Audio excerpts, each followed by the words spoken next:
5, 4, 3, 2, commence the podcast.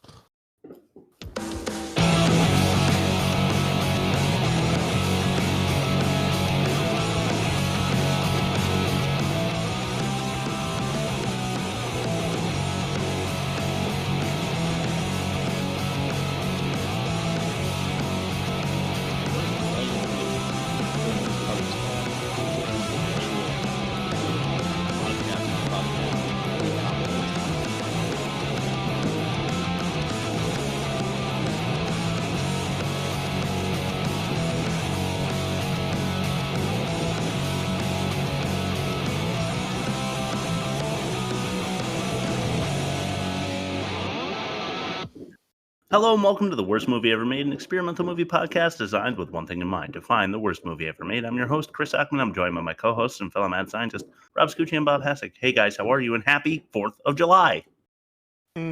Such a great holiday indeed. The rockets red blare, and the grass burning in the air, and all that fun stuff.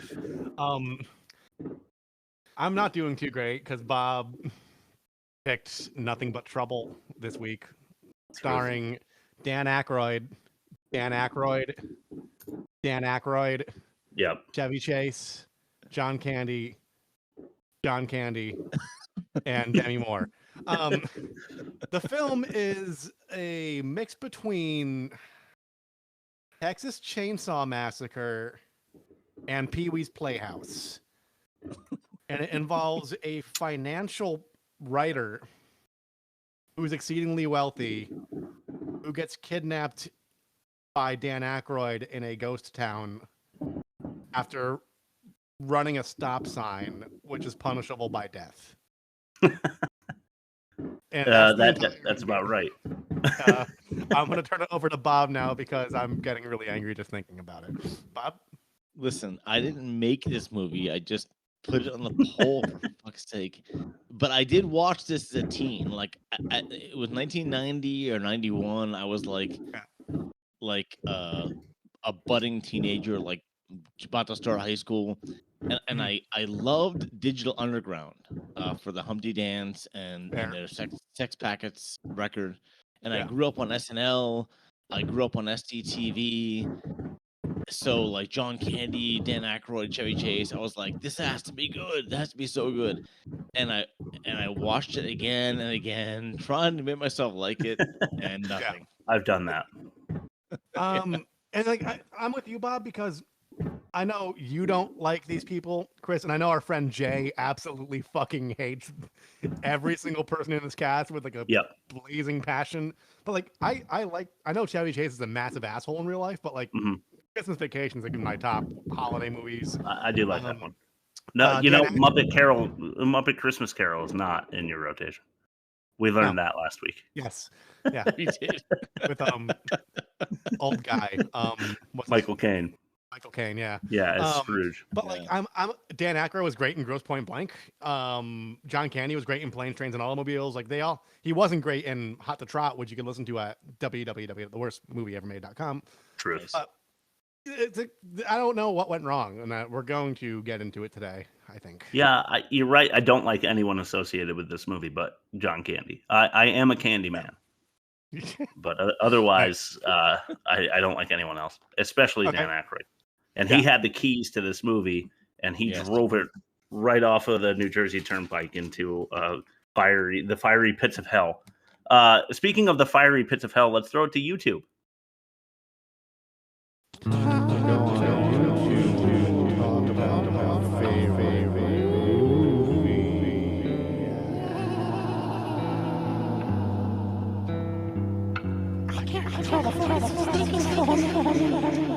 So I have a new method now. I don't go to the trailer. I don't go to like the best scene sizzle reels. I go to the paid version because that's where people are throwing down money to watch it on YouTube. I do like that. Yeah. So I do like I feel like the ante is up on the unhingedness of the comments. And I did something a little different this time too, where I did a lot of call and responses. So someone comments and then the replies to it. Cool. So number one, let's just find it real quick. This is my favorite movie ever. I've waited years for it to be free so I can watch it whenever I want, just like I used to with the DVD. Best day of my life. What the hell? The reply is, yes, need more of those actors and more movies like this. And the 80s were beautiful. Next comment, looked like the 80s, 91, not far removed. Okay. Okay. Next comment thread, a hidden gem, misunderstood movie, loved this as a kid. The reply, 100% agree. Next comment. Was it a 100 with like 2 underscores, like that emoji? No, this is all Gen X, and so it's all typed out like correctly. Yeah, right. One of the oddest movies ever. I haven't seen it in greater sign 20 years. The set designer should have gotten an Oscar. Next comment. This is the reply. Very odd movie, all caps with like the emoji. I agree. The details in the sets are incredible. I feel like this movie is 100% typed out, underappreciated. I'm not sure why it didn't do well. Maybe BC, it was such an odd movie, like you said. Next reply, all of this is true. Next reply, Neighbors with Jim Belushi was classic. Yeah, right. Okay. Thanks for that. And then I have one more thread. Dan Aykroyd's sense of humor was so ahead of its time in 1991. That whole dinner hot dog scene is like something that would on Tim and Eric 15 years later. This movie totally flopped when it came out, but it's such a twisted, weird comedy that now everyone gets. Classic. Reply, Tim and Eric. Reply, Google is your friend. A winking emoji. Okay, yeah. A lot of sickness. Uh-huh. Not so much healthy over there. Like Dan Aykroyd himself. Yes. But we'll talk more about sure throughout the pod. Let's throw it now to test number 1, the worst of its kind. I think you might have a really big load of grumpy, petrified poop up your soul's ass. Which is the worst of its kind? Christmas Vacation. How about that? With Chevy Chase, a 70. It is a classic. I'll give you that. There's some cheese in that movie, and the that like 80s raunch where like he's in the department store speaking to the woman behind the counter, like selling lingerie. That's some of my least favorite like comedy movie beats you can have. But otherwise, it's a pretty good movie. Texas Chainsaw Massacre with Mara Burns from I think that was 74. Yeah. It's the original. 88%. That's a great flick. It holds up. It's based on Ed Gein, right? Yeah, loosely. Loosely, very loosely. Any movie that involves like skinning people, even like Silence of the Lambs, etc. Yeah, that one too. Whenever they say based on true events, they're all referring back to Ed Gein, even though it's like very. Well, I know the Ed Gein story really well, and he didn't like have a town where he lured people in with his family or anything like that. It was just a guy who was very, very damaged. Mostly grave robbing too. Yeah, he only killed, I think, 2 people confirmed, and maybe a third if he killed his brother. They went out in the forest one time, and then there was a fire, and they found his brother dead with like no smoke inhalation or burn marks or anything. And he was like, well, that's just something that happened. Alarming amount of cum, though. Oh, man. The Blues Brothers with John Belushi, not Jim. We mentioned Jim Belushi already. Jim is worse than John Belushi, in my opinion. Yes. Here's a movie we should do. Red Heat with Arnold Schwarzenegger and Jim Belushi. Have you guys seen that? No. Oh, my God. It's terrible. Not really, no. Oh, man, it's awful. Spaceballs with Mel... Oh, that got a 72, by the way. Okay. Spaceballs with Mel Brooks and a number of others. Bill Pullman, John Candy, probably why it's on here. A 57%. That's it? Yeah, and then I know, right? I was surprised too. I thought it'd get a 70 at least. Yeah. And then Wayne's World with Mike Myers, a 79%. I'm not sure who might have been in that was in this, but sometimes it's not connected that way. It's just the kind of humor. It's SNL alums. That's probably why. Yeah, probably. So a staggering average of 73.2. Nothing but trouble. What do you guys think? Oh, geez. Going off the YouTube comments, 85%, Chris. Well, I'm going to go off of my own nostalgia and star power and say 40. A 12. Oh, Jesus. Universal acclaim. That's what I thought. Yep. Negative 61.2 and worst of its kind. We will see how that matches up against Leonard Part 6 later in the pod. Is this the lowest season ever? Yeah, I think cumulatively it's like negative 1,000 already, and we haven't done 10 movies even. So I don't know how that's possible. We've reached bottom, I think. We started at the bottom, and we're still there. Yes. Test number 2, ain't that a pitch? Test number 2. Oh, hi, Mark. This is the beginning of a scene. We talk about the movie, make the movie about the movie. In this case, The Room. Ain't that a bitch? Yeah. Shall I go? I think I went last time. Yeah, go ahead. Okay. Yeah. John Candy is long dead. May he rest in peace. Chevy Chase is an asshole. That's what I hear, at least. Demi Moore is hot, but here she is not. And this movie proves that Dan Aykroyd's brain is diseased. Yeah, that's fair. All right, I'll go. There once was a movie about Vulcanvania. Go ahead and rhyme that twice. Yeah.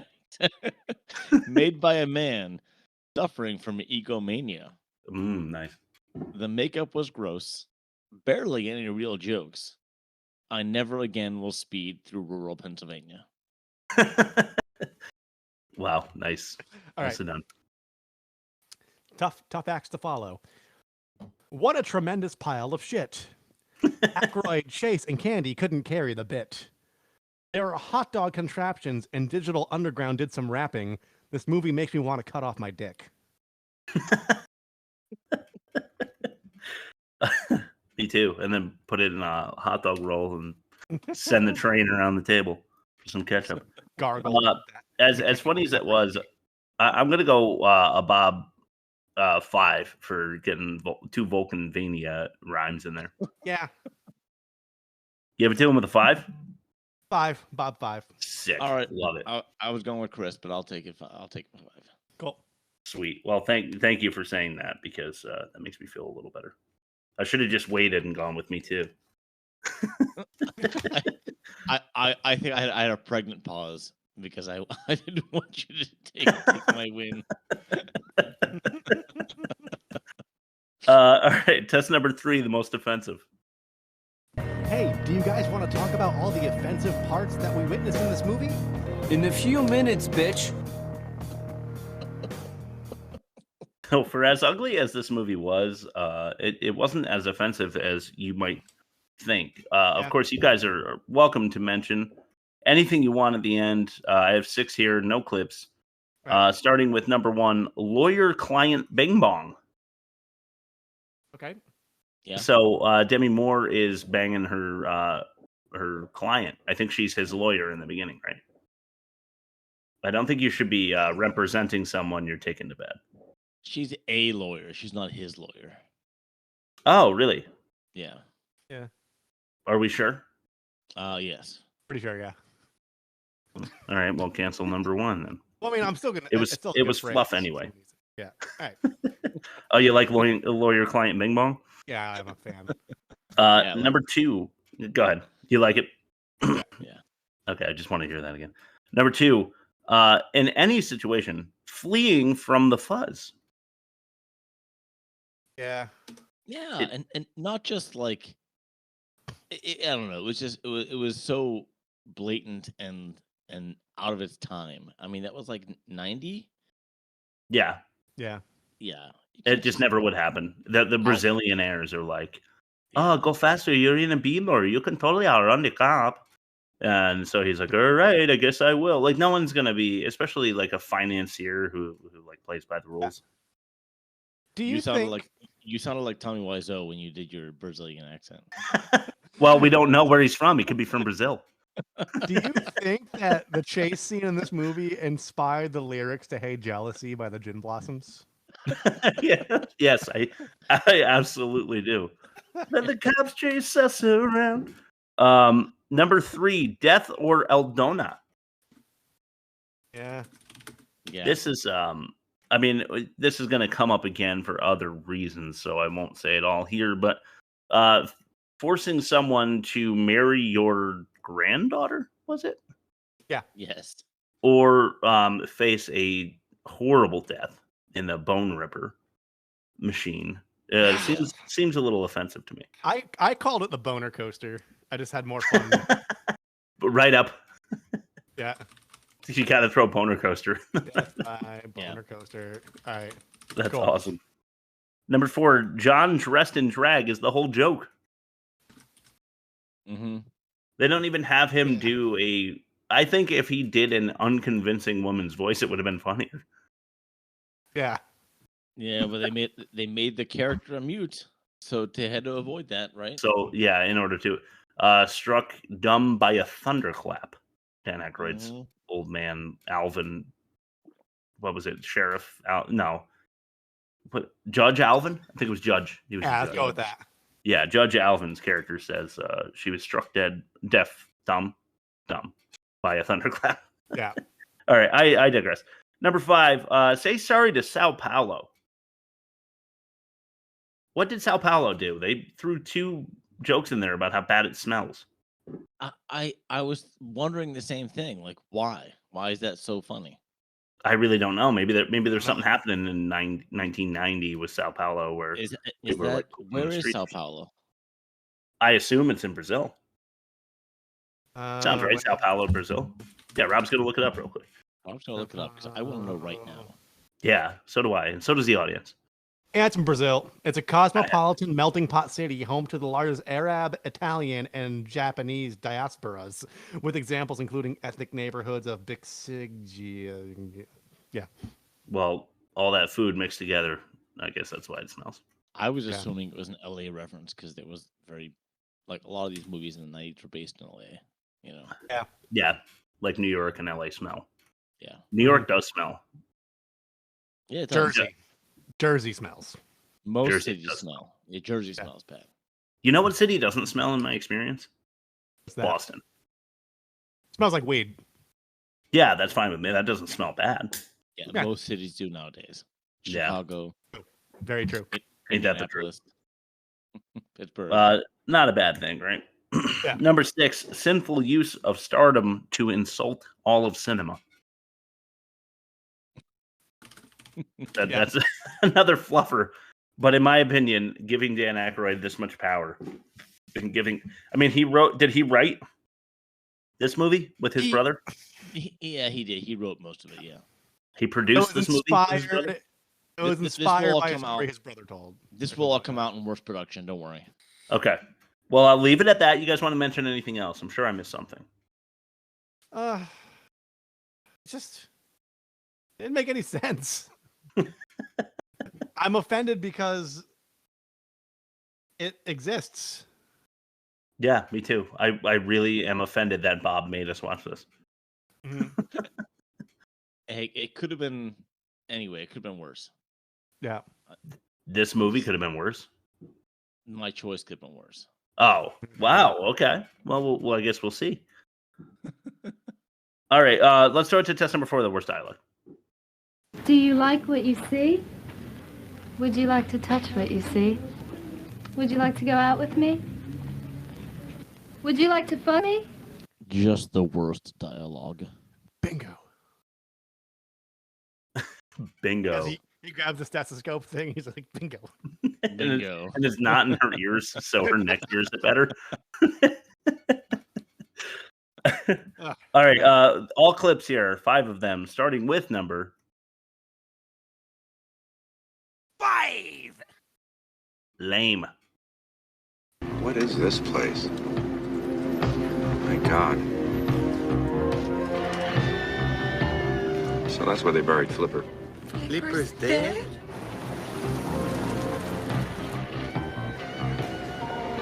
No, it's JP. Shire Reeve. It's like Robin Hood. Be polite. Oh, and no cussing. Shit. That last comment right there is why it's number 5. It could have been number 1. That made me so mad. Yeah. What is the what grade are you in when you make that joke? 2nd grade. Yeah. You're in Chevy Chase grade. Yeah, that's the thing that I hate about Chevy Chase, and this is why I don't understand why you guys like him at all. These like pithy quips of his are pathetic, and I fucking hate his comedy, and I hate him. I hear he's a horrible person. Fuck this fucking ugly fucking movie with Chevy Chase. He's largely the reason why like that show Community went on like a hiatus for a while, because he was one of the main professors and he was such a nightmare on the set that they fired him. Like him and Dan Harmon kept butting heads. Wow. Yeah. Mm-hmm. It's true. Well, I guess every community has to have the one asshole, right? Yep. Number. Yarg.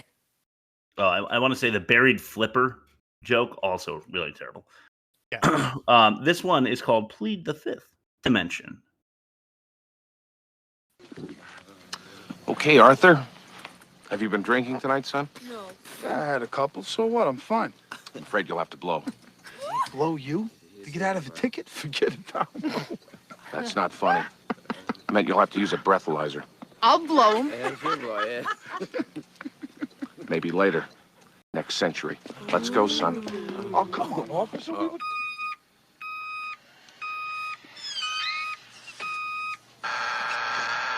You blew double drunk within the village limits. You're going with me.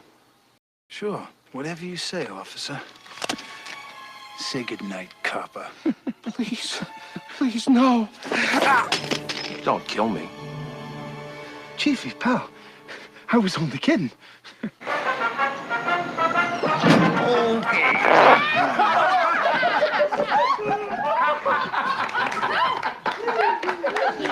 Oh my God! Hey, will you look at his face?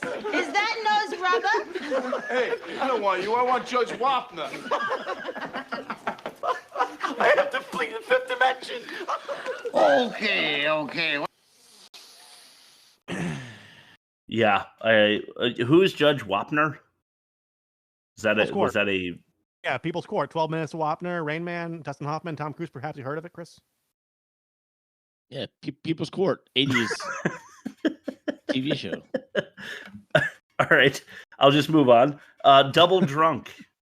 You blew double drunk within the city limits. Gotta love that. That's very lawyerly. Are you ignoring the fact that this was a Baldwin brother? Was it really? Because I Yes. almost asked him. I was like, man, that looks like Stephen Baldwin. Man, that looks like Alec Baldwin. It was Daniel Baldwin. Daniel Baldwin. Is he still alive? Who cares? I don't know. And then John Candy is like, his character Dennis is like, you'll have to blow, which you would never, if you're a cop, you would never say that to somebody because you'd know that sounds like extorting a little BJ on the side of the road. And then just to follow it up, they do the raunchy, like, girl would do anything because she's a slut joke where she's like, I'll blow you. Yeah, and he's like, maybe some other time. Next century, perhaps. It's like, what the fuck is dialogue's just so bad. All right, let's throw it to number 3. Landfill. I'm with the firm of Master and Glennet. Chris Thorne. Sorry about the cold hands. Don't worry about it. Law firm, Master Glennet? Weiss, Weiss, Warple, Whitney. Yeah, that's the one. What's your specialty? Investment syndication and public flotation. It's got to be painful. Would you like a drink? I'd love one. Scotch? Great. Are you okay? Yeah, fine. Stop. Are you going to the Suns thing? Are you kidding? Not unless somebody holds a gun to my head. He's a fraud. He's a rip-off artist. It's all about buying lakes and filling them with garbage. I don't know what set you off in the elevator, but if I were you, I'd stay away from this Suns guy. Let's just say I have a personal interest in this particular deal. So if you're not going, can I borrow your car? Whoa, I'm a good driver. I didn't say I'm not going. I just said I'm not planning on going. I mean, I may have a low opinion of the guy, but if it's that important to you, maybe you know something I don't. Maybe I should reconsider. I really like to drive. I'll drive. I mean, I'm happy to drive. No, it's my car. I'll do the driving. Okay, great. You drive. Could I? Where do they come up with this stuff? So she convinces him to go the next morning, I think because she's attractive, right? Because he said the line is, maybe you know something I don't, and that's how we like justify. What does he mean? Like he can find a financial opportunity in this? No, it's all because she's attractive. That's he wants to dump in her landfill. Hell yeah. I just don't. I was never clear on what she was going to. Like, it was a landfill thing, but why? And he just wants to buy lakes and fill them with garbage. It just wasn't clear to me what was happening. Yeah. It turns out it's because it's not important to the story. Yeah. But you should probably spend more time on the setup so that at least I know what the storyline is up to this point. But the part that I really hated was when Chase says, "Oh, the law firm like Weiss, Weiss, Warple, and Whipplemean," or whatever he says. Yeah. And it's what is funny about that, the fact that he was able to say that all in one take. Mm-hmm. I guess. Yeah, I guess. More Chevy Chase that I fucking hate. It was probably his idea. Yeah, probably. Number. Sometimes I forget that's coming. This one's called Duck. It's gotta be way out of here. Over here. Must be the nursery.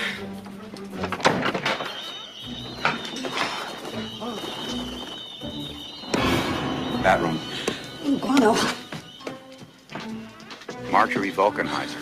She forgot the duck? Jesus, it's moving.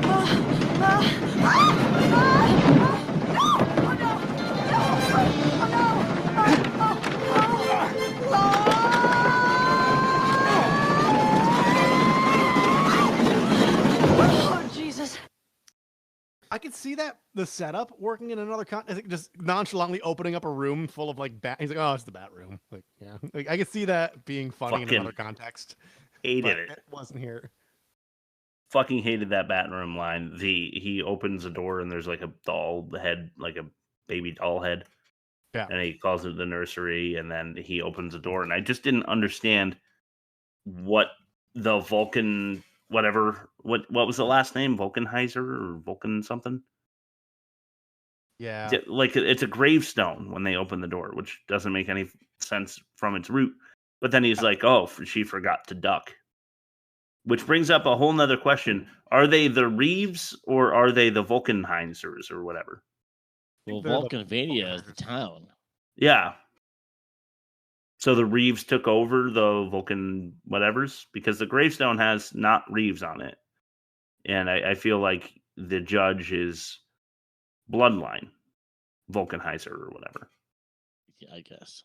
You know, it's all just confusing and stupid and not at all funny. And anyway, number one is a fucking ridiculous clip. I hope you are prepared. Strap yourselves in for number one, Daddy.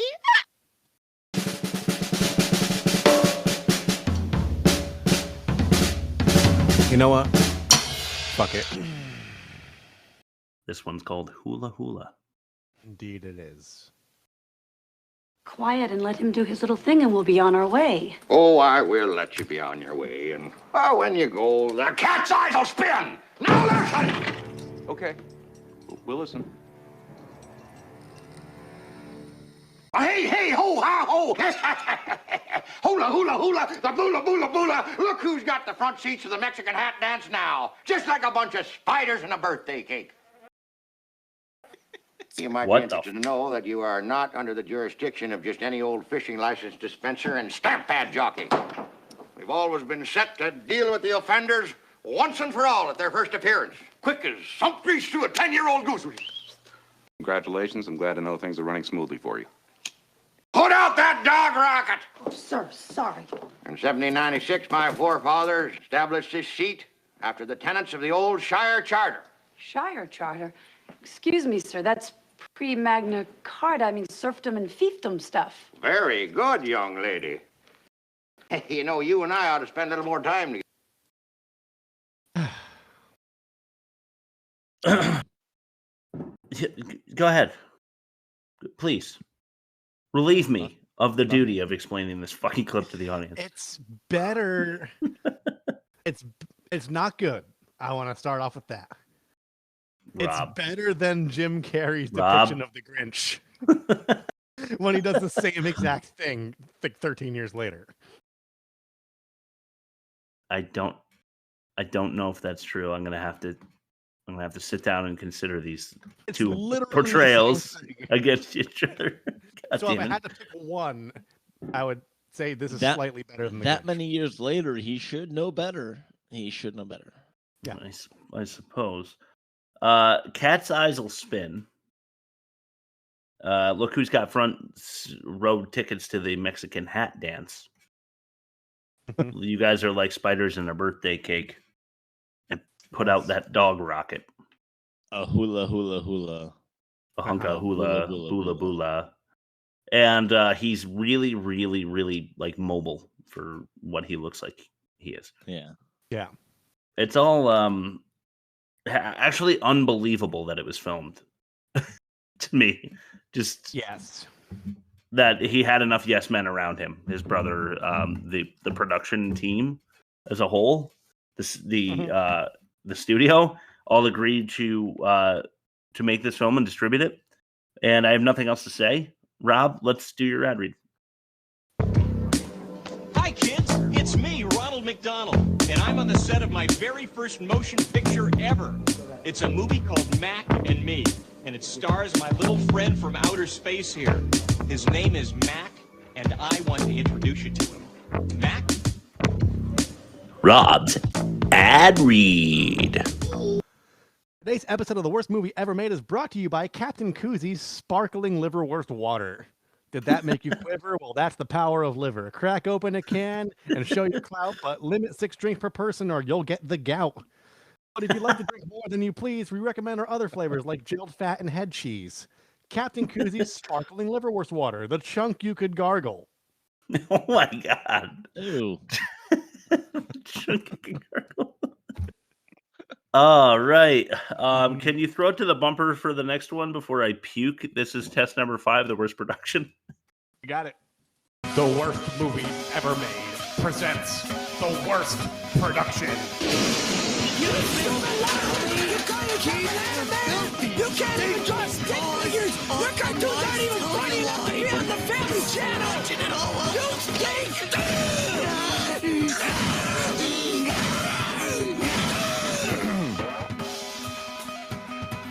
Hey guys, just came by to pick up the finished film. That heifer scream will always be satisfying to me because it's just got such vitriol behind it. Rob, that is Mr. Bighead's son that's picking up the reel, right? Yeah, it's Ralph Bighead. Okay, got it. Thank you. Yep. Okay. All right. Worst production this week, I titled Misdirected Passion Project. I like it. Yes. So the Aykroyd brothers, which is Peter Aykroyd, the story, and Dan Aykroyd, writer, director, producer. Not to so be invested. Not to be confused with the Coen. Not to be confused with the Coen brothers. I just wanted to clarify real quick. Please don't confuse me. I'm too in love with the Coen brothers to make that confusion. Same. I love the Coen brothers. So they were so invested in making a quote unquote horror comedy, and seemed to be resolute on the whole justice of the peace in a small town storyline from the start. And like a good comedy director, disliked the script. Like many good comedy directors, like John Landis, John Hughes, they disliked the script. Chevy Chase disliked the script. But the studio had faith in Aykroyd and gave him way too much money. And even with the money they gave him, he went $5 million over budget. Wow. Yep. Any idea how much that was in total? I'm always curious. $45 million. Jesus Christ. $45 million. I forgot to look up the amount lost, all that kind of shit. But yeah, he lost. I want to say he lost money. I imagine so. I mean, to date, maybe it's gotten close. But... I mean, this is before streaming, so DVD sales, rentals, income may have been to make up for it. Yeah, that could be. But yeah, I'm not surprised to hear. Didn't they thank John Hughes? Yeah, at the end of the movie? John Hughes gave it his blessing. He liked it, but he didn't like it enough to make it. Yeah, so he was like, yeah, it's great as long as I'm not connected to it. And they're like, well, we're going to throw your name in the hat anyway. Exactly. So on the fly, Bob, I was trying to look up something that cost comparable. So $45 million, that adjusted for inflation, that's a lot more money now. Jordan Peele's Nope only had a budget of $68 million in today dollars. Yeah, so say that those are the same. And Nope made 30 like plus years later, right? Yeah. And how much did Nope make? A couple $100 million, I imagine. It did pretty well. I already closed the tab out. It was like 100 something or 300 something. And that wasn't even Jordan Peele's best. Like not even close to his best. Yeah. Oh, you don't think so? Get Out, probably. Get Out was so much better. Yeah. I really, really enjoyed Get Out, and I was thinking that Nope was Get Out when I was talking just now. I forgot that he came out with another one, Nope, right afterwards. That's like about doppelgangers or something. Us was after Get Out. Then Us was the doppelgangers. Nope is the aliens. Mm-hmm. Okay, got it. All right, test number 6: the worst acting. Not hit her. It's not true. It's bullshit. I did not hit her. I did not. Oh, hi, Mark. Just the worst acting. Number 1. This is Eldona.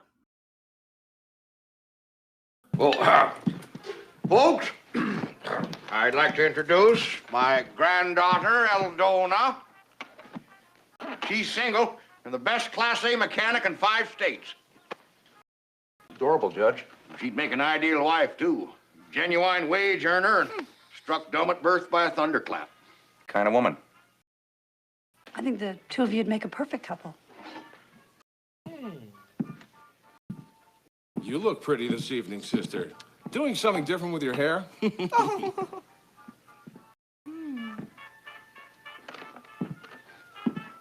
Eldona, would you please prepare the meal? Thank you, dear.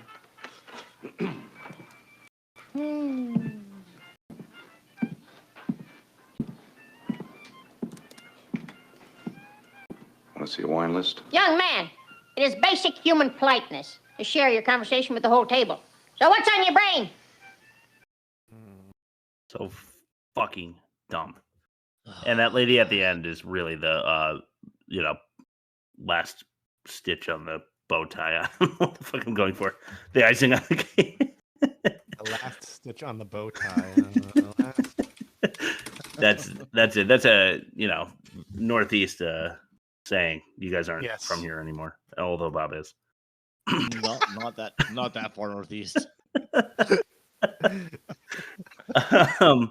sounds like spiders in a birthday cake. Fuck. You're running bases for the wrong team. Or whatever I said last week. All right. Number 2. What the fuck? Yeah, I know. We won't lose you. Hi! I'm Bobo. That's Little Devil. Hi. We're not allowed in the house. Oh, is she okay? Uh-huh. This is the whole reason I picked this movie. Because of those two? Pretty much. I was absolutely out of my mind, like stomping around the kitchen screaming when I saw those two Aykroyds in fat suits. It was like Alice in Wonderland, but even more drugged out. I couldn't understand it. I still don't understand it. That's Aykroyd in both fat suits, right? No, it's just one Aykroyd and some random guy who I forget his name. Some guy that can do a similar voice to what Aykroyd was doing. Yes. Here's the thing that I find troubling. And this might be a catch-all thing. They wrote the script. It got greenlit. They developed it.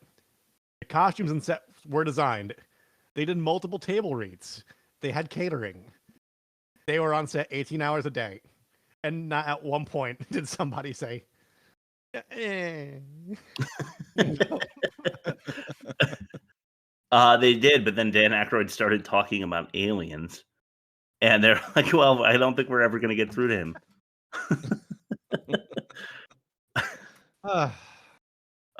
So what was it, like Bobo and Little Devil or Little Dobo or I don't know. The fat suits were unconvincing to say the least, and super ugly. They're supposed to like greasy mechanics that are really dumb or something. I don't know. Just totally fucking whacked. I don't get it. Number 3.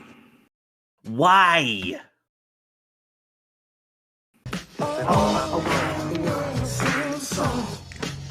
I came for the party, to get naughty, get my rocks on, eat popcorn, watch you move your body to the pop song that I'm singing, ding-a-linging, funky beats ringing, everybody swinging into place as I kick to J-A-Z-Z-Y style, R&B, mixing it with the hip-hop swing beat, champagne in my hand, it won't be long till I'm gone. It's just the same old song. It's just the freestyle, meanwhile we keep the beat kicking, sweat dripping, girlies in the limo eating chicken, oops, go get the grease on your pantyhose, I love you, Rover, move over, I gotta blow my nose, sneezing, but still I'm pleasing. All of Slimmies, pull out my Jimmy. Time to get busy with a Jenny. If it's good and plenty, don't you know? There I go, there I go, there I go. But I don't go nowhere without my gym hat. What I'm rapping is if she's clapping, then I'm strapping, cause I'm smarter than that. And then, girlie, maybe we can get along. Cutie after cutie. It's just the same old song. Same song.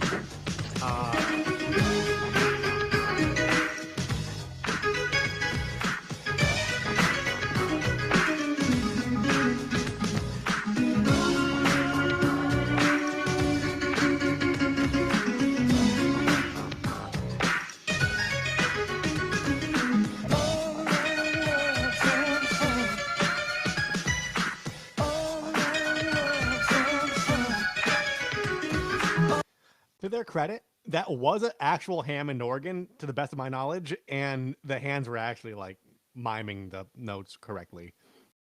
I fucked up. That clip was I was supposed to play that clip in the catch-all. Oh shit. So I guess we'll skip that in the catch-all. There you go. I'm not sure why that was part of the movie. They just did like a probably because they didn't have enough like storyline to plot out a whole hour and a half. They barely made it to an hour and a half. They were probably just like, let's get like a musical group in here and waste 10 minutes. But what I was supposed to say is clip number what number are we at now? Shit. 3. 3. 3. Awful end. I'm gonna watch a little TV. Numerous fire companies from New York, New Jersey, Ohio, and all neighboring states are barely able to handle a subterranean mine fire near the town of Valkenvania. Diane, you should see this. Our Susan Campost is on the scene. Roger, this cloud may have a silver lining. Geologists say the brief but intense heat from fissures 10 miles below have cooked the upper coal tailings into a fine, medium-grade crude. Over 50 million barrels. Wait, just 1 second, Roger. I see one of the village residents rummaging through the remains. Excuse me, sir, how do you feel now that you have lost everything? At least we all got out alive. Of course, there's nothing left for us here now, so we're all planning to move in with my grandson-in-law. Oh, no. He lives in New York City. Oh, come on, what? No, what? See you soon, banker. No, what? No, you won't. So very like Looney Tunes end where he runs through the wall, and then there's I don't know when this became a thing, but the outline, like the perfect outline of the body of the person that went through the wall is supposed to be what it was such a high velocity that he ran through the wall that it just cut him out perfectly. I don't know. It's really fucking stupid. It's not funny at all. Exactly. The whole news report wasn't believable. The Dan Aykroyd's banker conversation there was just awful. Chevy Chase isn't funny. I fucking hate this movie. I'm sorry I threw in the catch-all clip before that. I'm all razzle-dazzled up here because I'm fucking pissed about this movie and I fucking hate it. And let's move on and maybe we'll play that again on the way out and I'll just skip it in the catch-all. What do you think? I like it. Okay. Fact or no fact? Fact or no fact? Money now and a lot more when I get in that office. You take that to the bank. I'm gonna take you to the bank, Senator Trent. To the blood bank.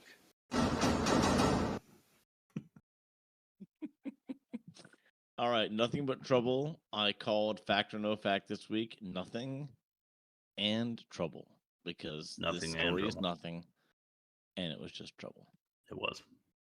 All right, so once again, and I won't fuck this up again, we're looking for one lie among 4 facts and 1 lie.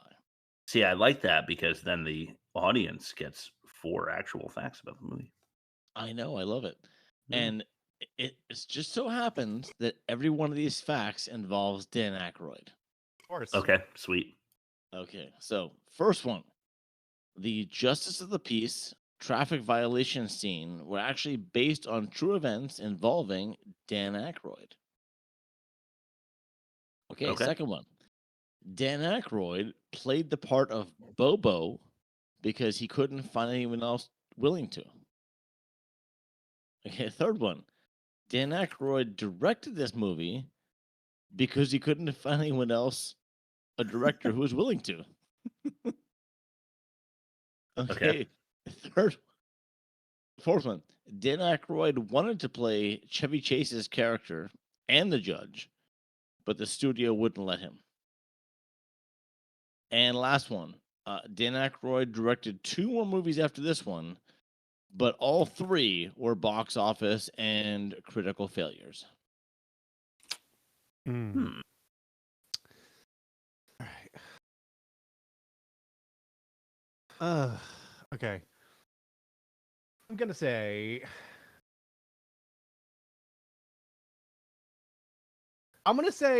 he didn't do the part of Bobo. I think the lie is he played the part of Bobo because he couldn't find anybody else, because Bob, you said earlier that somebody else played the other guy, which means there was at least one person willing to get in one of those suits. And if he really wanted to, he could have had that person play both of them. So I think he felt like a need to do it. So I think he could have found somebody else. So I'm thinking that's a lie, and I'm just gonna highlight that in bold. But I'm gonna circle around real quick. He directed this movie because he couldn't find a willing director. I think he directed this movie because he wanted to, and we know his brother wrote it. And I think like he's just like, I'll take the helm on this, old bro, because. So here's the thing. They all seem kind of like fibs, but I think there's a little Bob foolery going on. He wanted to play Chase's character and the judge, but the studio changed their mind. He directed 2 more movies after this, but they flopped. That's the other one I think that might be a lie, because I think despite his flaws and how this movie went, I think Dan Aykroyd's at least somewhat intelligent and realized I probably shouldn't direct anymore. So, and then the Justice of the Peace traffic violation. I know that's true. I think I read conflicting reports, but I think that one is actually true. So I'm gonna say, the lie is he played the part of Bobo because he couldn't find anybody else. Because based on the other guy that looks exactly like Bobo, he did find somebody else. Meaning, I think he just wanted to do it. So I think that's a lie. I think he played the part of Bobo because he couldn't find anybody else is the lie. Okay. I'm going to just skip to the punch here and say that Aykroyd did. I'm going to say that he wrote Chase's character for Chase because they're old SNL buddies. So I'm going to say that's the lie. Number 4. All right, going in order, as I usually do. This was a Peter Aykroyd story based on a Dan Aykroyd experience of him being in a Justice of the Peace in like central Pennsylvania. Like he was pulled over for a traffic violation, like speeding, and was like taken to a Justice of the Peace and fined, and then he stayed afterwards for like 4 or 5 hours for tea. And so that was like the whole. He was famous then. The story. So that was real. Was the Justice of the Peace just holding on to him because he was famous and wanted to have tea with Dan Aykroyd? No, it was like the 70s. So he wasn't even famous yet. He wasn't. He might have been SNL famous, but barely. Yeah. Okay. Yeah. Dan Aykroyd played the part of Bobo because he couldn't find anyone else willing to do it. Sorry, Rob. Dan Aykroyd also wanted to play Chevy Chase's character and the judge, but That's not in order. You're just excited to tell me I'm wrong. You skipped number 3. Shit. I had it written in a different order on my original script. Yeah. Just couldn't wait to tell me I was wrong. and number 3/4, he couldn't find a director who's willing to do it. That's a fact. Since it's 3/4, I think I should get half credit for that one. The lie was the last one. And Aykroyd second choice. He only directed this one. He was his first and his last. He never directed anything else. Rob did say that one. I think he should also get half credit. And if you put both halves together, it's a team win. Therefore, I won this one. You know what? Because Bob made us watch this movie and he put it on the poll. He didn't make us watch it. He put it on the poll. I'm okay with that assessment, Chris. Okay, so Chris wins. Awesome. Another one this season. Man, I'm on a fucking hot streak. Let's throw it to the catch-all. It's basically... My half credit rounds up to a Chris win. Okay, just want to clarify. It's undefeated, basically. Time to have a little bit of fun with the catch-all. We're going to get our little nets. We're going to prance around like SpongeBob catching the jellyfish. And we're going to catch every darn little thing that we want to. Doesn't that sound like fun?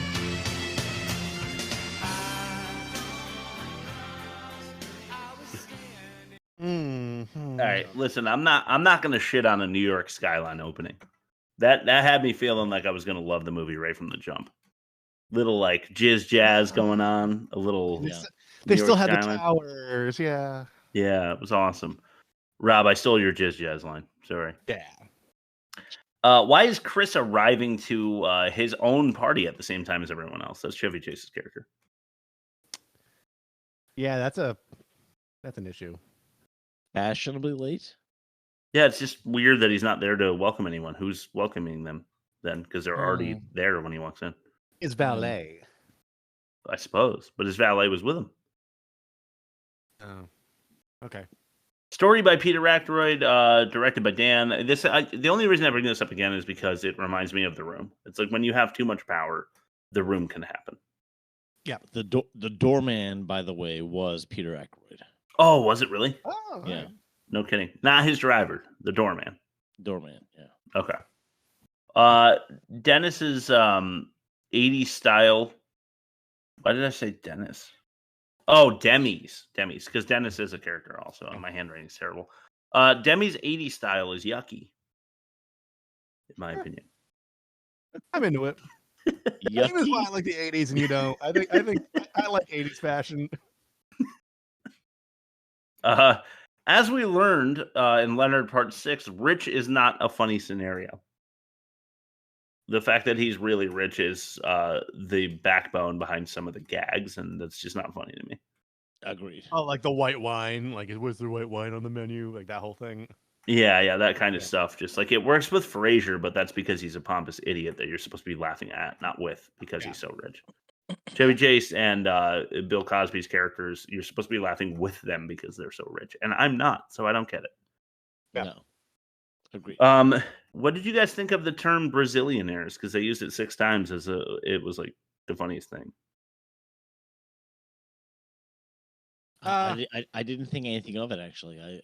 I thought it was limp. Cute. It was limp. Like it using Westworld terminology, it looked like nothing at all to me. Speaking of Brazillionaires, Chris, can I just say something? You know who the Brazillionaire, the male, is in this? I've definitely seen him a number of times. I didn't even have. Is it Ronnie James Dio? No, it's the guy from. It's the guy from Biodome. Couldn't get. Oh, that's why his bladder rollerblading, and then he's like, "Oh, it was Bud and Doyle the whole time, rock and roll." It's Taylor Negron. He's in like everything 80s, early 90s.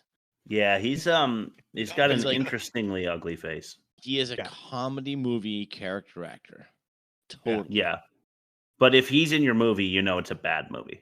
Most well known for Biodome. Yes. Well, no, not necessarily. Yep. Not necessarily a bad movie, but just a movie that is not going to make a lot of money. Yeah. Fair enough. He's a loss leader. Yeah, he is. Caution sinkholes. That's not what happens later in the film. It definitely wasn't a sinkhole. Yeah. I mean, sinkholes don't come with like magma. Or create crude oil. Yeah, what the fuck was that? That's a good point, Bob. I meant to say that earlier. Like, what are we talking about here? Like, do you think like 30 feet down below us is like magma? Like we're through the crust? What the fuck are we talking about? No. Off the highway in New Jersey for 10 minutes, and they're suddenly in a Tennessee whiskey village. Yep. No, it's just not like that in New Jersey. 10 minutes off the highway in New Jersey, and you're a little scared to go in the convenience store. Like I had to do before in my life a couple of times. Yeah. Lucy on home joke, terrible. Another Mhm. Chevy Chase clip. That's Probably made it up on the spot. What the fuck is happening? Sometimes I write these. I was wondering at that time, so I wrote it. Why is Dennis, that's Candy's character, pulling people over at all if he doesn't want to bring them to Judge Alvin? Well, he does if they're drugs or weapons. Yeah. But he does if they're speeding away from him as well, I guess. So it has to be. I mean, he knows what he's dooming them to death in most cases. Gotta meet his Most quota. cases, yeah. Yeah, and he seems like a moral, redeemable character because he's with the Brazillionaires in the end. I don't feel like if you know you're feeding a serial killer more bodies, that you're a redeemable character. Yeah. On that note, though, a serial killer judge outside of the jurisdiction of the United States, not well explained enough for me to understand why. Nope. The hot dog gross out dinner is over the top and totally immature. It's not funny. It's not like a skit that would be in a more modern movie. It's just shit. And gross. He apparently chose a penis-shaped prosthetic rubber nose because they make it very clear to Chevy Chase that it's shaped like a penis, and that's the joke. But then we find out later that he has a rubber nose that he pulls off. So he chose that design for his nose. Yeah, I didn't think about that, but He chose a penis nose. Yep. Dennis has been working for the Reeves since he was 8. Yeah. Doing what? I don't get that. Jimmy Hoffa joke. Very original. Yeah. How many cigars does Chris have in his pocket? That's Chevy Chase's character. Every 15 minutes, he pulls out another cigar to prove to us how rich he is. And I'm wondering how many he has on his person because he doesn't have a bag or anything. Yeah. Right. One for Demi, one for him. One for him, one for Demi. And I think that happens a couple of times. And then Demi stomps a dog rocket out in the courtroom. So we've got like 5. Yeah. I don't really get that. Cozying up in the attic next to the dead bodies they found. Yep. Yeah. He's obviously too mobile for an old man with a prosthetic leg. I kind of alluded to this before, but he's Chevy chasing him around the room. And it's definitely too much. Far, far too much. I wish that I wrote that I wish that Humpty Hump and Tupac didn't attach themselves to this piece of shit movie. Yep. I feel bad for Eldana. I don't think I should because she's also a murderer, but I just it's her wedding day as far as she's concerned, and then he like turns her down, and I just feel really bad when she goes running away. But was it her only wedding day? It feels like there must have been several. It might be a regularly occurring mishap. Well, tell me that doesn't make you feel even worse for her. Yeah, that's good. No wonder she's a serial killer. All right. I might be too. 0-hour trope with the blades. And it leads to Diane getting out of the chains in a jiffy. When Chris comes over, he gets Diane out of the chains. And I don't know how he managed to do that so quickly. Mm-hmm. He just says like, oh, I'll just like move it around and your hands will come out. Did you, I don't want to get too ahead, but did you have anything about the watermelons in your write-up? No. Why did they have to demonstrate that a bunch of really heavy blades dropping from a really Fair. tall height Why do they have to demonstrate what it would do to watermelons before they tied her up? Yeah, they had to wind the whole thing back up. Then it's like, was it because Gallagher? Was it like a nod at Gallagher? That could have been a Gallagher reference. Yeah, could it have been? Maybe it could have been, and that's smart. My family was into Gallagher back then, so I know his act. Oh God. Yep. Swear to God. That explains what. Nothing, Chris. Nothing. You chose to join this podcast, all right? If you don't like my comedy, you could please stay. I know the Attorney General and the boss from Christmas Vacation in this movie. The Attorney General is that dude with like a very small space between his teeth that makes him look like a real jerk. Yes. Yep. And then the his like second-hand man is the boss from Christmas Vacation. I just thought it was nice they threw him a paycheck. That's Bill Murray's brother. Oh, is it really? I didn't know that. The guy with the crazy voice. Yeah. Yeah. I've got a theory about Bill Murray, by the way. You know how Chevy Chase is like a notorious asshole and like it's well known, like from multiple reliable sources. Yeah. The whole cool Bill Murray thing, I think that's a form of reputation management because I've heard stories where he's as bad as or worse than Chevy Chase. I have to. Oh, I totally have. Bill Murray crashed a tequila bar, but it's like no, it's cool now. He's doing that to make himself look cool, even though he's still an asshole. I heard 80s Bill Murray was very difficult to work with, but post 80s Bill Murray was a little more respectable. Oh, so he mellowed out. Okay, that makes sense. I heard that I think it was Macaulay Culkin, but a child actor was on set with him for like a Letterman or something like that. And he in the green room was just like fucking arguing with a child like it was another adult, and everyone in the room was just baffled by the like back and forth going on. That's actually pretty funny. And it was just traumatizing for Macaulay Culkin or whoever the actor was. Chevy was apparently very difficult to work with in this movie as well, and John Candy actually sent crew members like gifts and thank you cards after the filming for being so kind and so good on the set. Despite Chase, yeah. Wow. Well, I that's why I hate him. And that's John Candy. Yeah. Yeah. For John Candy. Yep. We're all Candymen.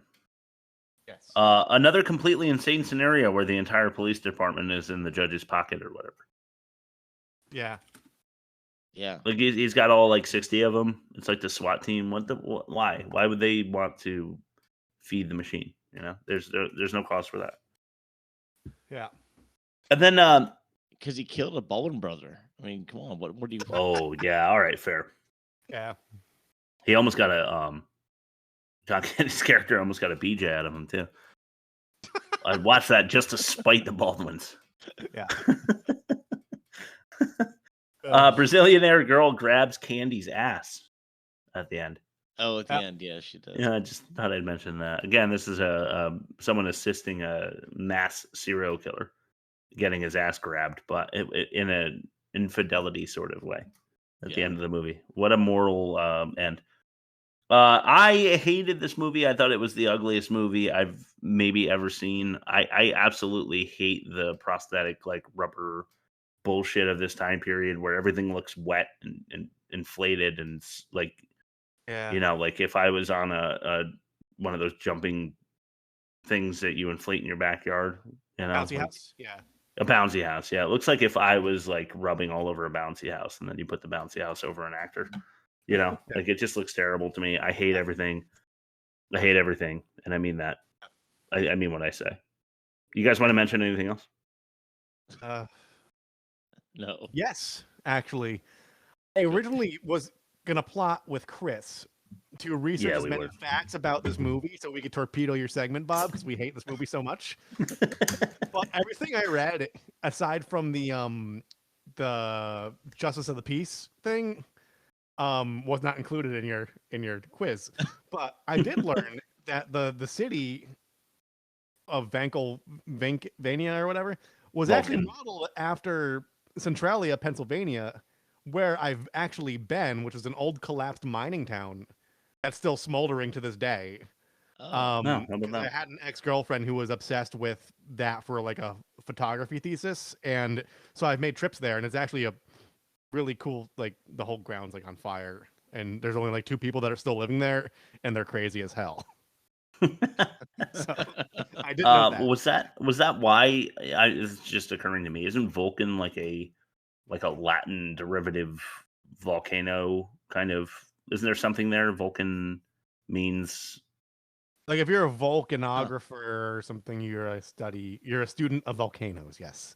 So they call it Vulcanvania to justify the magma at the end. Vulcanvania was actually the original title of the movie. Only in post-production was it changed to Nothing But Trouble. It was originally called Git. Git? Yes. In my research to Torpedo You, which failed miserably, I found that fact out as well. Git? But yeah, Vulcanvania is what Dan Aykroyd apparently still calls it in his heart, because in his mind's eye's heart, it's what he still calls it. In his mind, because he thinks it is named that, and he also thinks that everyone who's ever claimed to be abducted by aliens has been abducted by aliens, and he believes all of the Mayan bullshit about the crystal skulls, and he believes Bigfoot. He believes every fucking conspiracy theory you can think of, because when you're gullible, you're gullible. And when you're insane and gullible, you make nothing but trouble. And Rob, let's throw it to your Magic Marvel corner. Spider-Man does whatever a spider can. Spins a web any size, catches thieves just like flies. Look out, here comes the Spider-Man. Rob's Magic Movie Corner. Captain America, Civil War, bitch. All right, I'm taking questions. I hated this movie. Let's go. Who first? I don't remember. I guess I don't know. I guess I'll go first. Okay. So I read the story on Wikipedia because I didn't watch this. Is it justice or a cheap sequel fodder to magically fix the guy's legs so he can't be paralyzed in the next movies? What? I'm trying to think who you're talking about. Like Jeremy Renner's snowplow incident happened way after this. No, not Jeremy Renner. I think it was John Cheadle. Oh, what happened to his legs? He was paralyzed in this movie, and what's his name magically fixed his legs so he could have movement in the next movies. So he could be Iron Man fixed his legs. Iron Man makes him War Machine or whatever. Don Cheadle does get injured. Probably. Do you think this answer? Probably. Is that good? Is that justice, or is that just sequel fodder? Sequel fodder. The whole. Yeah, because this is the last Captain America in the Captain America trilogy within the larger Avengers backdrop. But Cheadle's character isn't really. He's always ancillary. He's never a main guy. Yeah, and he does become an Iron Man. Yeah, so I'm gonna say sequel fodder because as much as I watched this movie at regular speed and I vaguely remember any of it because it was so bad. Okay. Gotcha. Is it a civil war if nobody dies? Because I remember in American history, when we had a civil war, there was more than 0 deaths. Yeah, there was a little bit more than 0 deaths. There was enough deaths where people were wading up to their ankles in blood of their fallen brethren. Yeah, kicking their friends' arms and legs out of the way so they can walk straight. And when I hear that when you go to Gettysburg, you could still hear young men wailing in the distance. I've heard that too. Yeah, there's less so of that in this movie. Yes. There was just me in the background going, oh, God damn it. Why am I only in the middle of the Marvel Cinematic Universe? 15 more of these. Gettysburg, by the way, is adjacent to Vulcanvania. Anyway, so oh yeah. Should this? My question is, should this have been titled as an Avengers movie? Because it seems it should be. Yeah, for real. Yeah. That's your answer. I don't know. Yeah. I'm getting good at questions. Yeah, Stump machine over here. I either feel with Marvel, I feel like I enjoy it. This is fun. I can get behind this, or I feel like intense rage, and I feel nothing after watching this one. So I'm just having trouble answering the question. Okay. I like Bob the Axe Hasek because he's turning everything into stumps.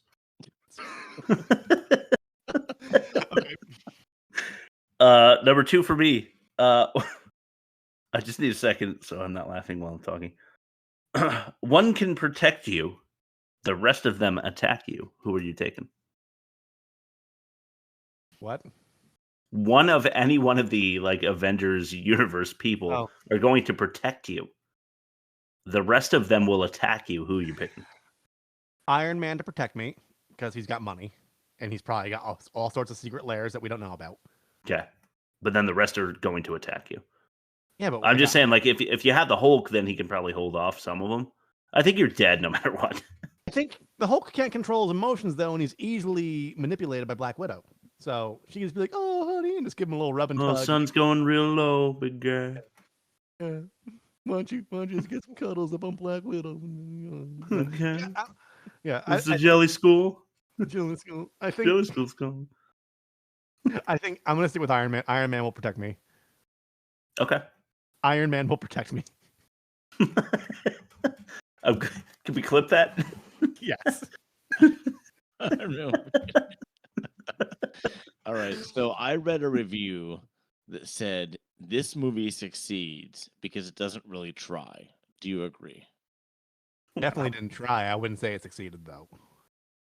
Okay. Because they're like, whenever they get Star Wars had this problem with the prequels. They got too political, we gotta sign this UN document so this other flabbity blue could it's it makes no sense. I want action. You already gave us all the origin stories. I know they're at odds with each other because they want to sign a peace treaty because the Avengers are too powerful, but to RDJ's point, they are causing a lot of harm in this movie. But to Captain America's point, it's they do need he wouldn't sign it because he's well, there would have been more collateral damage if we weren't involved, but yeah, they're both right. They're both right. I mean, it's just couldn't they just have just duked it out for 5 minutes and just you laying out the plot so succinctly though means that you're at least into it enough to know it. Yeah, I mean, it bothers me because did you need space? Do you need Space Congress in Star Wars? No, you don't. Star Wars. You don't need Space Congress. You need blasters and you need people running and you don't need Jar Jar Binks. And George Lucas fucked the franchise up. He should have stopped with the first 3. Agreed. Yes. All right, here's my third then. Where are you on Marvel now? Are you flaccid or are you stiff? I'm going to pull up. I have a spreadsheet. 1 second. Let's see. We got Google Sheets. You go into Google Sheets, and I have my Marvel by release date. So I got to check off Civil War real quick. 1 second. So he's really what he's doing is getting his ruler app so he can measure for. I never measure my dick again. So I don't know. Not on camera, Rob. Doctor Strange is next. So we have Doctor Strange, Guardians of the Galaxy Volume 2, Spider-Man Homecoming, Thor Ragnarok, Black Panther, Infinity War, Ant-Man and the Wasp, Captain Marvel, Avengers Endgame, Spider-Man, Far From Home, Black Widow, Shanghai, Legend of the Ten Rings, Eternal, Spider-Man, No Way Home, Doctor Strange, The Multiverse of Madness, Thor, Love and Thunder, Black Panther, Wakanda Forever, Ant-Man and the Wasp, Quantumania. I'm flaccid. I am very flaccid. I think this is where the franchise collectively has blown its wad, and we're just the sock that has to soak it up. Well, you can get a little stiff thinking about the Avengers movies. They're actually pretty good. No, the Avengers have held up. Of all of them, the first 2 Iron Men were great. The first Avengers blew my fucking mind. That last action sequence, I'm still I've since YouTube that just the third act scene where everything's just going freaking crazy. And cinematically, it's cinematically awesome. it's very well done. But I'm kind of okay. One thing I did like about Captain America: Civil War is how they, and you can see this in the first Iron Man movies, how they imply how obsessive Tony Stark is about perfecting his craft and his suits. When there's one scene he just rolls his eyes and sighs and just rolls backwards, barrel rolls, and like launches. So it's like you've practiced that 1,000 times, like in your little. No, for sure. So like I like that attention to detail. He's like, all right, here you go. I thought that was pretty cool. I like that. That is cool. I like that attention to detail, but this movie sucked. I hated it. I didn't. I liked Nothing But Trouble less than I liked Captain America: Civil War, but I didn't like Civil War at all. So can we call and I hope that this will set a trend for this segment, but can we call it a decreasing chub? Yes. Or Civil Bore. Civil Bore. Okay. I'm gonna just write decreasing chub at this point, just so we can. Decreasing chub. Okay. So we're having like a dick meter, like a Rob's. Yes. Yeah. We're having a dick measurement. Okay. for each week, so that we know where you are on the flaccid to stiff scale from here till the end. I can get behind decreasing chub. Let me just write that down for our records, our very official records, and we'll throw it to bad credit names. And you're the biggest liar of them all. I am warning you. You tell me another, and I'll rescue myself. That is a promise, Miss Rose, Sister Rose. Of course, another plant, Rose. Bad credit names. Funny, my kids did a switcheroo. That one you just heard, Luke, is my 4-year-old who has been a menace until recently. He's been very, very well behaved. He's totally on my good side. But my 2-year-old is an absolute maniac right now.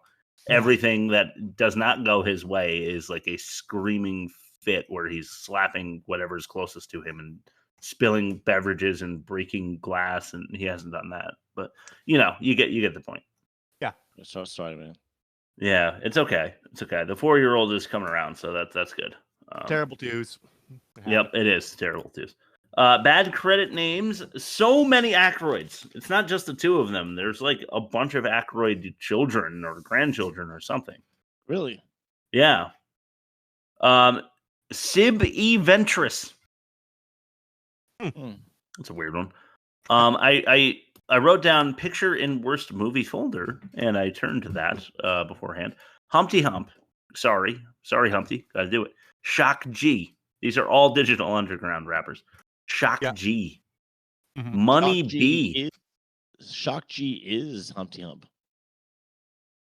I'm telling you, they got both of them. The same person. Anyway, go Humpty Hump, Shock G. Money B. Fuse. Chop Master J. Tupac Shakur, of course, Kent Racker, Nazazi Muhammad, and Schmoovy Schmoove. I just liked all of those enough. Princess McLean. Yeah. Mort Schwartz. Ew. I love Mort Schwartz. Sounds like somebody whose mom would be his accountant. I'd say, I know that's probably a bit of a prejudice statement. No, it sounds like someone who'd be his own accountant. Okay. Guys, weren't we talking about how terrible it is to be? Never mind.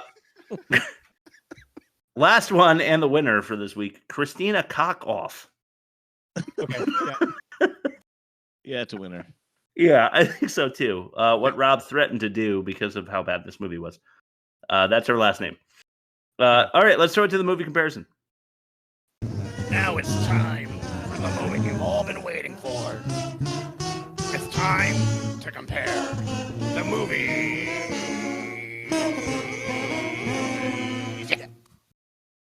Worst of its kind for Leonard Part 6, negative 58.4, and worst so far has been a world beater. However, Nothing But Trouble with a negative 61.2 and worst of its kind wins this one. And thank you, Bob, for that amazing performance. Your 5-star performance makes it a wash from the team 5-star that Leonard Part 6 had. So far through 2, we are at 1-0, Nothing But Trouble. Offensive. We'll get to that. Dialogue. What do you think? This is opinion-based, but it's definitely objective. Worst dialogue. Oh, God. Nothing But Trouble is pretty bad. I'm gonna say Nothing But Trouble is worse. I think Leonard Part 6 wasn't funny. No, but I think Nothing But Trouble had worse dialogue. Yes, I'm with you on that 100%. Okay, fair enough. Production, bad writing or misdirected passion project from Nothing But Trouble? They're one and the same, but I'm going to say misdirected passion project. Yeah, I'm with you Because on that famously, like that's what The Room was, and that's notorious for being fucking terrible. Okay, so through 5, we have a 3-0 because of the wash for Nothing But Trouble. So holy moly, our undefeated champion going 4 movies strong is looking weak here. Acting, what do you think? Leonard, yeah, I'm gonna go with Leonard. Okay. They're I think not that's fair. acting bad in Nothing. I mean, they are acting bad in Nothing But Trouble, but like they're doing what I think they did what they set out to do. Fair. Okay, well, look at this. Now we're at demerits, and Bill Cosby wins. I don't care what the demerit is for Nothing But Trouble. So 3-2 headed into the most offensive. Let's play that bumper, baby. I can kill you now, or I can relieve you of this gift. This black gift. the not so mini offensive mini game. Oh man, the Tiananmen Tear or lawyer-client bing-bong. I'm gonna go with Tiananmen Tear because Bob pointed out so expertly that he wasn't her lawyer. She wasn't his lawyer. That doesn't validate. Yeah, and it's not ostrich oporosis or candy drag. Candy drag. Candy drag. Okay, 1-1 headed into the bonus round. Death or Eldona or creepy Cosby creepy Cosby caressing and birch cleaning 19ers. Cosby. Cosby. Fuck. You know what's really bad is now we have a 3-3 tie, so we need to determine whether or not a Bob straight up 5-star win or a team 5-star win wins it for the category of Ain't That a Pitch? Oh, because demerits are obviously Cosby. Okay. I mean, throw out a worse demerit. I want this Nothing but movie. trouble. I want this movie to trounce Leonard Part 6, but So did I. logically speaking, I think a team win indicates strength in numbers. Bob? Oh, strength in numbers. Okay. Because I grew up watching this movie, and Leonard Part 6 I watched literally one time in growing up, and I could not bring myself to watch it again. So I feel like that's the worst movie, but that's me only. Okay, here's why. I want it to be Nothing But Trouble because I hated it so much, but here's why it's Leonard Part 6. It's come down to the wash on the pitch. And every single one of us made a roofie joke in the pitch for Leonard Part 6. Yeah, that's true. And so I think that's funnier. So let's go 4-3, a surprising comeback victory for Leonard Part 6, worst of the season still. I really want it to not be, so I don't have to figure out how to make more offensive minigame jokes. Because I'm really stretching it with ostrich oporosis and the creepy caressing Cosby stuff. I'm trying, guys. Yeah. All right. Leonard Part 6, worst of the season. Next week, Rob, you are winner once more. It will be Michael with John Travolta, a movie I have never seen. Oh, I did see it. I'm going to go on record right now. I don't remember anything of the movie, but there's one scene that deeply disturbed me. I want you guys to figure out what it is. Okay, I don't think That's the only thing I remember from this movie. It's the only thing I remember from this movie where John Travolta has long hair and like angel wings.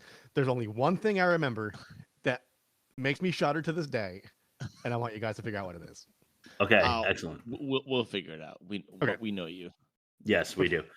Thank you so much to the listener. I love you. I'm talking to you, Steve, at home. And everyone else who listens. Rob, why don't you plug us and send it over to Bob for his last word, and then play us out with that beautiful catch-all clip that I fucked up earlier. www.theworstmovieevermade.com. You can find all of our stuff there. You can stream us. You can watch us on YouTube. You could look at our social medias in the form of a TikTok and an Instagram account where Bob makes expertly done trailers every week and Chris posts polls every week for the what movie we're going to watch. And thank you guys for always, being on my side recently with what the fuck, guys? Tiptoes. Gary Oldman plays a little person, and it's super offensive. Final bad movie for the season. We'll just do a 3-way tiptoe, so it has to win. How about that? Fuck yeah. I've been trying since season 1. We've been trying to watch it. Why not? Why not? Okay. And then, email us too, www.theworstmovieevermade.com. We're always receptive to input, even though we receive none. But I think I found a workaround on that. There is a new feature on like Spotify for Podcasters / Anchor FM where you can actually post interactive things in the episode. So while you're in Spotify. Oh, that's sick. So I might try testing that out this week or next week. So yeah, love that. So, Bob, final words. I'm going to try that interactive feedback as well. But my last word is Brazillionaires.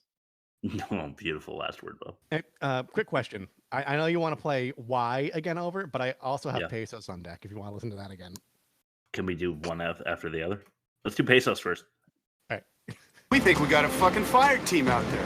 My guy in D.C. tells me that we are not dealing with the student here. We're dealing with the professor. Anytime the military has an operation that can't fail, they call this guy in to train the troops, okay? He's the kind of guy that would drink a gallon of gasoline so he could piss in your campfire. You could drop this guy off at the Arctic Circle wearing a pair of bikini underwear without his toothbrush, and tomorrow afternoon he's going to show up at your poolside with $1 million smile and a fistful of pesos. This guy's a professional, you got me? If he reaches this rig, we're all going to be nothing but a big goddamn hole right in the middle of Alaska. So let's go find him and kill him and get rid of this son of a bitch. Look on the middle. Fuck, he's good. All right. Have a good week, guys. I came for the party to get naughty, get my rocks on, eat popcorn, watch you move your body to the pop song that I'm singing, ding-a-linging, funky beats ringing, everybody swinging in the place as I kick the J-A-Z-Z-Y style, R&B, mixing it with the hip-hop swing beat, champagne in my hand, it won't be long till I'm gone. It's just the same old song. It's just the freestyle, meanwhile we keep the beat kicking, sweat dripping, girlies in the limo eating chicken, oops, don't get the grease on your pantyhose, I love you, Rover, move over, I gotta blow my nose, sneezing, but still I'm pleasing. All of slimmies, pull out my Jimmy. Time to get busy with a Jenny. If it's getting plenty, don't you know? There I go, there I go, there I go. But I don't go nowhere without my gym hat. What I'm rapping is if she's clapping, then I'm strapping, cause I'm smarter than that. And then, girlie, maybe we can get along. Cutie after cutie. It's just the same old song. Same song. I'm gonna fade out here on the organ solo.